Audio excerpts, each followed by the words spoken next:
Everyone wants to invest in Bitcoin and cryptocurrencies. Prices go up, prices crash, people panic, people get excited, and suddenly, everyone wants in. But here's the real question. Do they actually know what blockchain is? Because the truth is simple. If you don't understand blockchain, you don't really understand what you're investing in. So today, in the next few minutes, you're going to understand it clearly. Just a simple explanation anyone can follow. All right, let's break it down. Blockchain didn't just appear out of nowhere. Back in 2008, someone using the name Satoshi Nakamoto published a document online. It described a new kind of digital money. 1 year later, in 2009, Bitcoin launched, and blockchain was the technology that made it work. Now here's something interesting. The idea of linking pieces of data securely existed since the early 1990s, but Bitcoin was the first time it worked at a global scale, without a central authority. That's when everything changed. So what exactly is blockchain? Let's make this very simple. Imagine this. You and 10,000 other people share the same digital notebook. Every time someone sends money to someone else, it gets written down in that notebook. For example, Alex sends 2 coins to Sarah.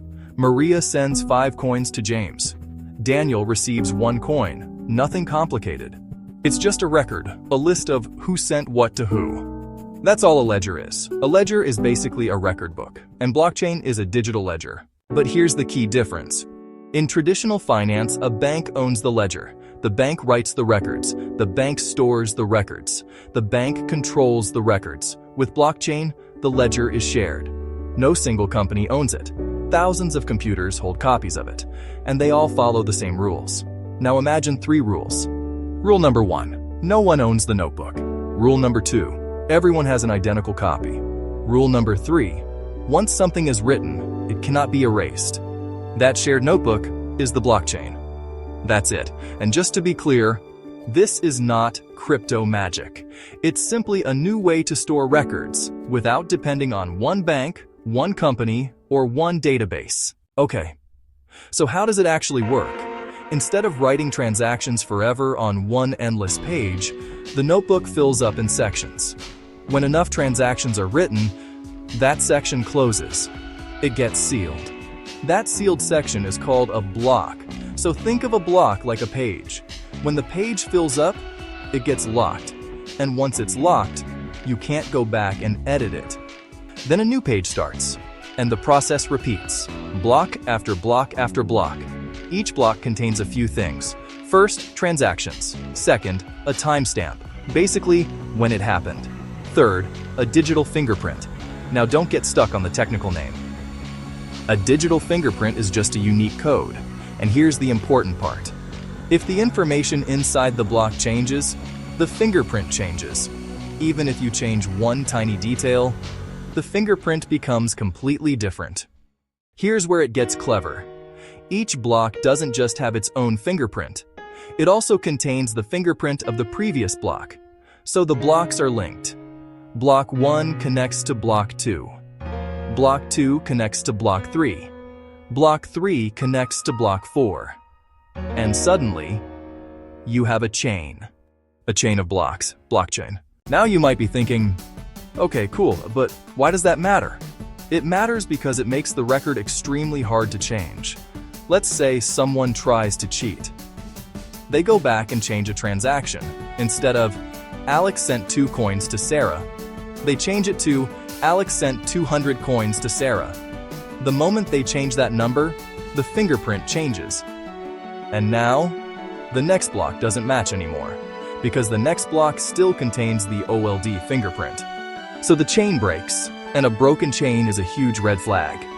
It basically screams, someone changed the past. And here's the next big point. Blockchain isn't stored in one place. It's stored across thousands of computers. So even if someone changes one copy, they still have a problem, because thousands of other computers have the original version. So the network compares copies, and the fake one gets rejected. The system naturally favors the version that matches the majority. So to successfully cheat, someone would have to do something extreme.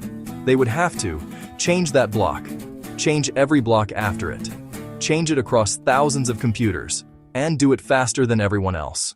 In large networks, That's almost impossible. And that's why blockchain is considered secure, not because it's perfect, but because changing the past becomes incredibly difficult. Now let's talk about control. In traditional finance, a bank controls the ledger. If the bank says your balance is a certain number, that's what the system shows. And most of the time, it works fine, but you are still relying on a central authority. One database, one institution, one point of control. With blockchain systems, no single authority controls the ledger. The network follows rules. The network validates transactions.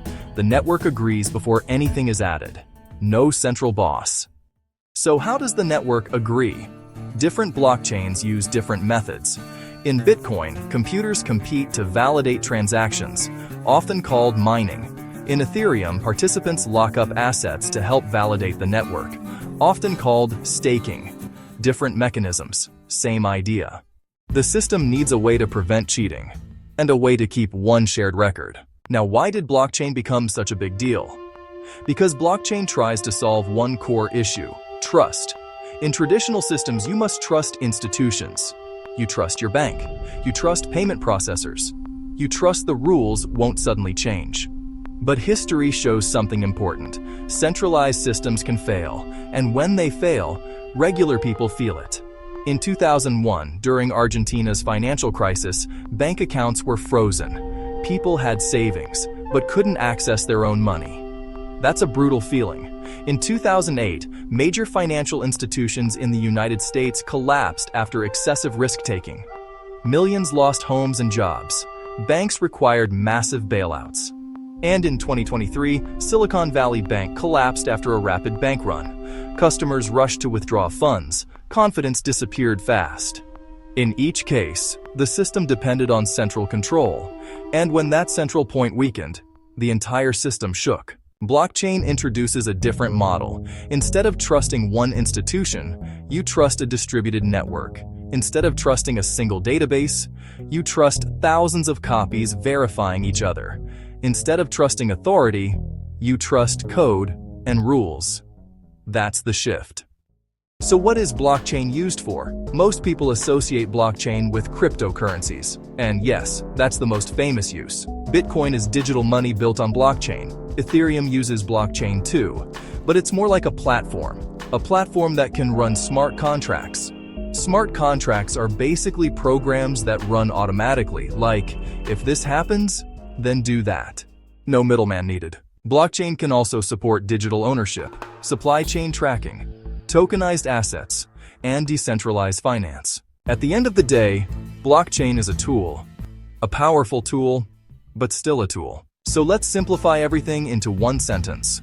Blockchain is a decentralized digital ledger stored across thousands of computers that records transactions in sealed blocks linked together, making past records extremely difficult to alter. And if you're investing in crypto, you're investing in this technology. Now at least, you know what that means. If this video helped you finally understand blockchain, subscribe to the channel. Activate notifications so you don't miss the next deep dive. Give this video a like, and leave your questions in the comments.